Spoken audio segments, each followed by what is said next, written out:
In the latest developments in the ongoing conflict between Israel and Hamas, the Israeli Defense Forces yesterday carried out orders that tanks be deployed into Judea and Samaria for the first time in over 2 decades. The IDF is potentially looking at an extended stay in the region so it can eradicate terrorist activity that has continued to threaten security and stability within Israel since Hamas launched its attack on Israel in October of 2023. Now, this followed 3 bus explosions outside of Tel Aviv last week. Here now with all the latest developments is David Mencer. He is the Israeli government spokesman for the National Public Diplomacy Directorate in the Office of the Prime Minister. David, it's an honor to have you with us. Thanks so much for joining us here on Washington Watch. Tony, the honor is all mine. As you know, we recently met in Washington, D.C., and I can't tell you how moved we were from the Prime Minister to all of the team in his office to meet with you, together with other pastors, together with other Christians. You know, we met you on the night before we went into the White House to meet with President Trump and his team. And the strength which you gave us, the love which you showed us, the support which you shared with us that Monday evening, just before that Tuesday when we went in to see President Trump, was tear-jerking for me personally, and a real boost because in so many parts of the world we are criticized. And around that table, Tony, as you know, with Christian pastors and other supporters, friends of Israel from the Christian evangelical community, we only felt love. And for that, we are supremely grateful.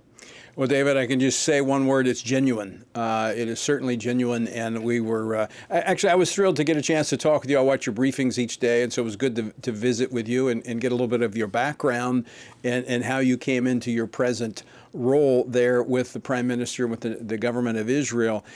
Before we get into current events, and there's always a lot happening in Israel, there was uncertainty going into that first meeting. This was President Trump's first meeting with a foreign leader as he has returned to the White House. Did that meeting the following day exceed the expectations that you all had? I think you could say it met our expectations and it exceeded our expectations, because when President Trump said the things that he did, I was in the Oval Office, and I can tell you a gasp went out amongst those cynical journalists who have heard it all before.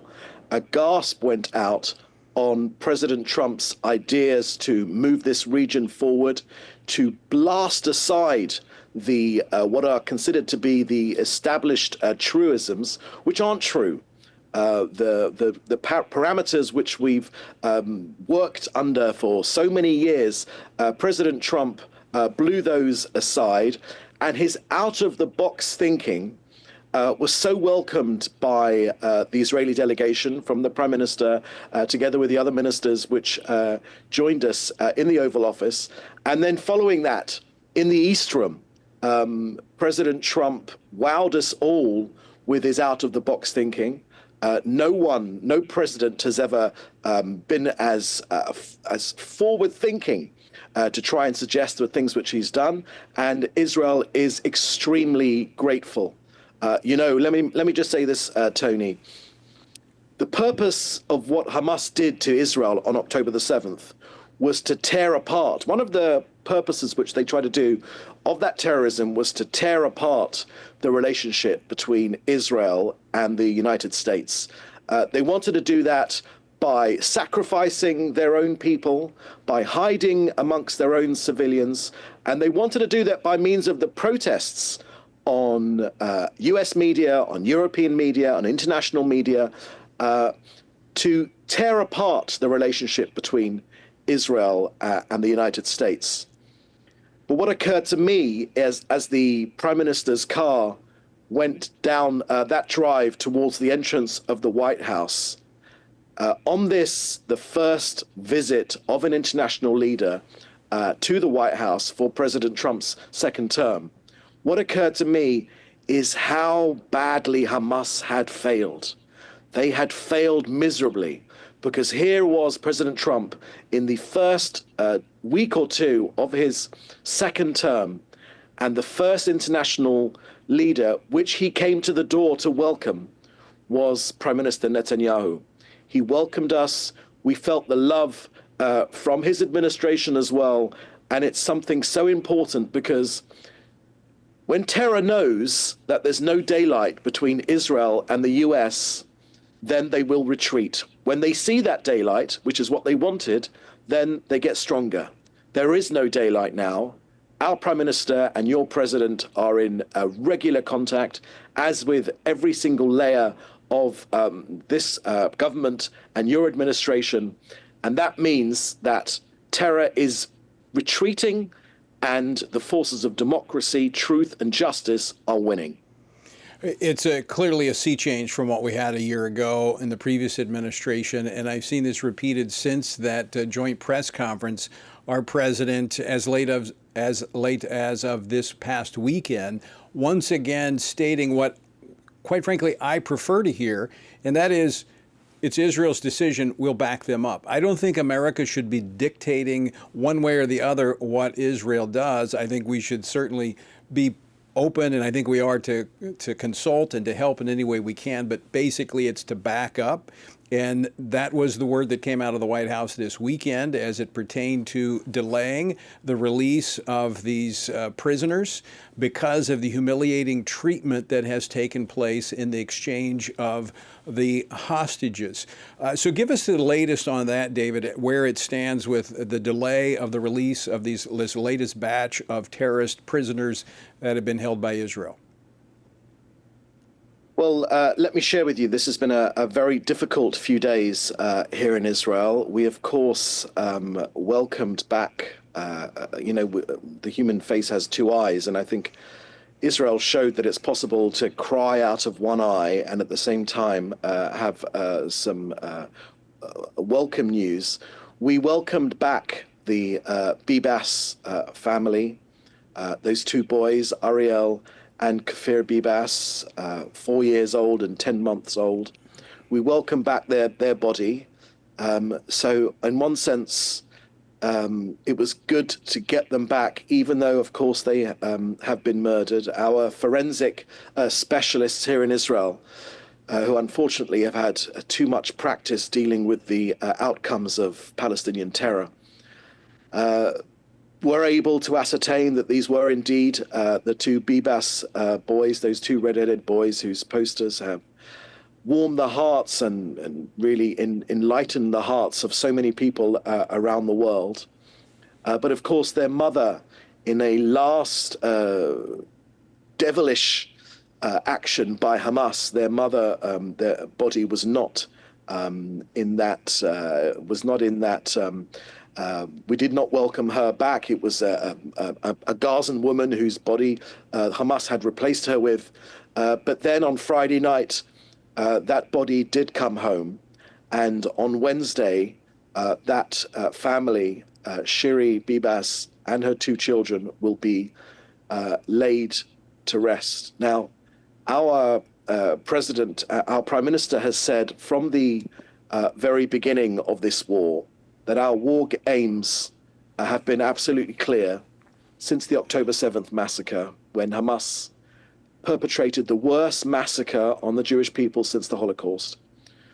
We said clearly that we're going to destroy Hamas's governing and military capability. We're going to release all of our hostages, and we're going to ensure that Gaza does not become a threat to Israel again. Now, these objectives remain true today, as when the Prime Minister said them.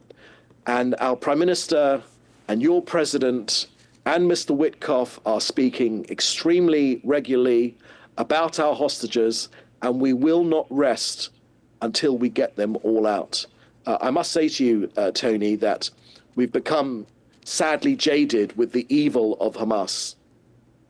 But the last few days, watching them use babies' bodies, Jewish babies' bodies, for propaganda, it shook all of us here in Israel.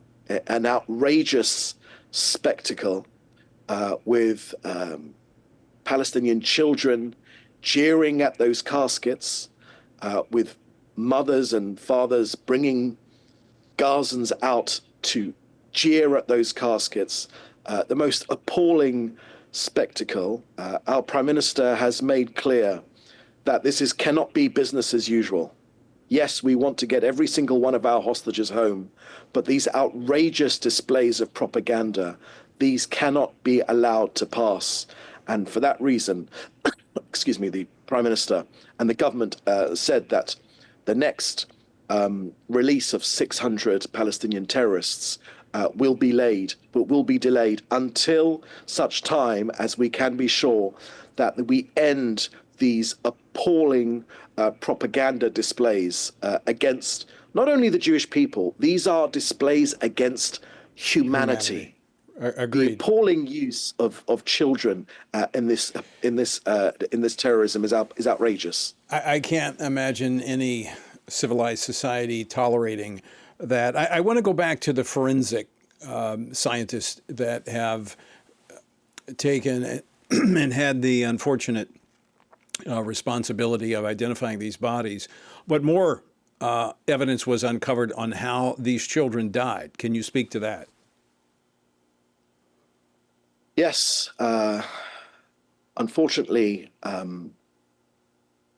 our forensic pathologists determined that the children had been strangled by hand, and then in the most appalling defilement of human children's bodies, some sort of subterfuge had been made to make it look as if they had been killed, as Hamas said in a Israeli airstrike.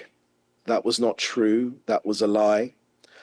Our scientists conclusively determined that they were strangled by this evil terrorist organization, together with an 84-year-old man, and those 4 bodies have now been recovered by Israel. We didn't need any reminding. Indeed, the Jewish people don't need any reminding of what evil looks like. But this weekend, we saw that evil in the face. But I'll tell you, Tony, this country is determined. We are resolute that we will not allow this evil organization to live or to rule over Gaza anymore. Our priority is to bring our people home. Yes, of course, we will try to get the living home and the dead for a decent burial. But as the Prime Minister has made clear, there is no circumstance where this evil organization of Hamas can remain in power in any way, shape, or form in Gaza. It simply won't happen. David, we just have about a minute left, and I'm not going to have time to fully unpack this, but I made a reference at the top of this segment that tanks have gone into Judea and Samaria, linked to the bus bombings last week. We're not getting international news coverage of what's really happening in Judea and Samaria. That is a hotbed of terrorist activity, is it not?